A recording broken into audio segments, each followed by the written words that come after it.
David, what is this? David Braben, what is this and what's it about? Right, this little device is a prototype version of a Raspberry Pi computer. It's a little tiny device that is a computer on a USB stick.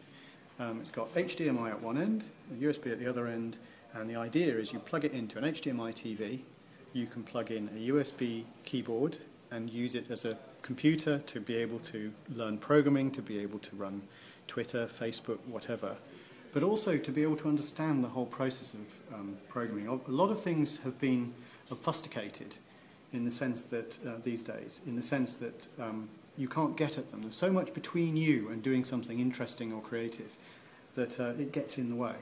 And hopefully this device will be one of the pieces that helps change that. The idea is that this would go into schools and would be cheap enough for almost every child to own, and then what would they do with it? The idea is that they'd be 10 to 15 pounds, so that in theory they could be given away to the child. There would be other ways of funding it. What they would do with it is they would be able to engage in a lot of things that we're all consumers of, but not actually creators of. Understanding how you put together little scripts that might run on websites, that might filter, you know, we all look at things like Facebook, like Twitter, also email, that a lot of kids are disconnected from. The wealthier kids in the class will have access to a computer at home. You know, they'll have access to a mobile phone, but a lot of the kids won't, and this would hopefully fill that gap. And you think that ICT in schools isn't really teaching them this kind of stuff at the moment?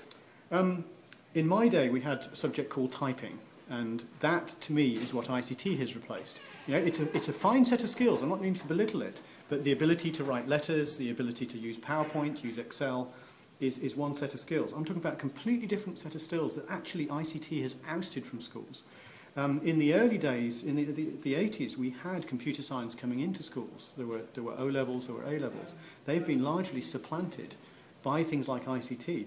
And the number of computer science applicants to universities dropped in the early 2000s by around 50%, which I think is a shocking indictment. And I personally put that down to ICT.